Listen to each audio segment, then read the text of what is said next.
या घटनेच्या एक दिवस अगोदर तेलंगणामधील सिकंदराबाद येथे दरोड्याच्या वेळी एका महिलेची हत्या केल्याची कबुली या गुन्हेगाराने दिली आहे। याआधी ऑक्टोबरमध्ये महाराष्ट्रातील सोलापूर रेल्वे स्थानकाजवळ रेल्वेत त्याने एका महिलेवर बलात्कार करून तिची हत्या केली होती। बातमी सविस्तर पाहूयात। त्या अगोदर वी न्यूज मराठी चॅनल पहिल्यांदाच पाहत असाल आणि चॅनलला अजूनही सबस्क्राईब केलं नसेल तर नक्की सबस्क्राईब करा।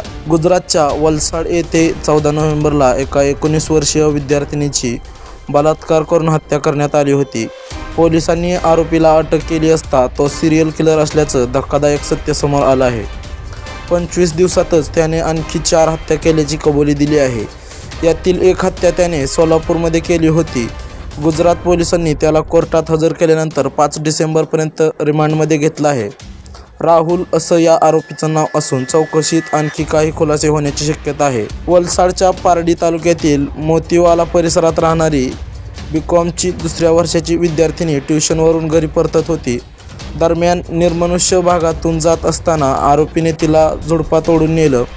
तिथे त्याने तिच्यावर बलात्कार केला आणि नंतर गळा दाबून हत्या केली। एवढंच नाही तर आरोपी 2 तासांनी घटनास्थळी परतला होता। येथे त्याने विद्यार्थिनीच्या मृतदेहावर 2दा बलात्कार केला। काही लोक येत असल्याचा आवाज ऐकताच तो घाईघाईने आपला टी-शर्ट व बॅग तिथेच सोडून पळून गेला। पीडित विद्यार्थिनी संध्याकाळी उशीर झाला तरी घरी पोहोचली नव्हती। यानंतर कुटुंबाने तिचा शोध सुरू केला होता। पोलिसांकडे तक्रार केल्यानंतर 2 पथकं तयार करून शोध सुरू करण्यात आला। एका CCTVत विद्यार्थिनी घरी जाताना दिसली होती, पण रस्त्यातूनच ती गायब झाली होती। यामुळे पोलिसांनी रेल्वे ट्रॅकजवळ परिसरात शोध घेण्यास सुरुवात केली। रात्री उशिरा मोतीवाला फाटकाजवळ तिचा मृतदेह आढळला। शवविच्छेदन अहवालात बलात्कार आणि त्यानंतर गळा दाबून तिची हत्या केल्याचं उघड झालं। पारडी पोलिसांनी अज्ञात व्यक्तीविरोधात गुन्हा दाखल केला होता।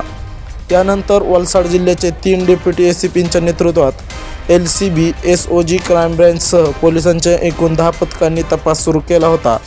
पीडितेजवळ सापडलेलं टी-शर्ट आणि बॅग हा मुख्य पुरावा त्यांच्याकडे होता। रेल्वे रुळाजवळील CCTV फुटेज तपासला असता पार्किंग कॅमेऱ्यात तोच टी-शर्ट घातलेला आणि तीच बॅग घेऊन जाणारी एक व्यक्ती दिसली। यानंतर आरोपीचे फुटेज गुजरातच्या सर्व रेल्वे स्थानकांच्या पोलिसांना पाठवण्यात आलं। या काळात 2000हून अधिक CCTV फुटेजची छाननी करण्यात आली असून तपासादरम्यानच पोलिसांना चोरीच्या घटनेत आरोपी सुरतच्या लाजपोर कारागृहात बंद होता अशी माहिती मिळाली। चौकशीत आरोपी दरोड्याचे गुन्हे करत असल्याचे उघड झाले, तसेच चोरी देखील करत असल्याचे उघड झाले आहे।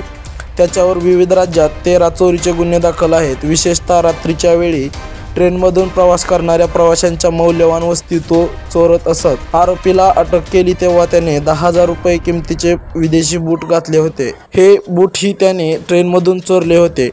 ट्रकमधून तेल आणि अवैध शस्त्रे चोरल्याप्रकरणी राजस्थान, हरियाणा, उत्तर प्रदेश आणि उत्तराखंडमध्येही तो तुरुंगात गेला आहे। ही बातमी सर्वत्र व्हायरल होताच अनेक नेटकरी यावरती संतप्त प्रतिक्रिया देताना दिसत आहेत।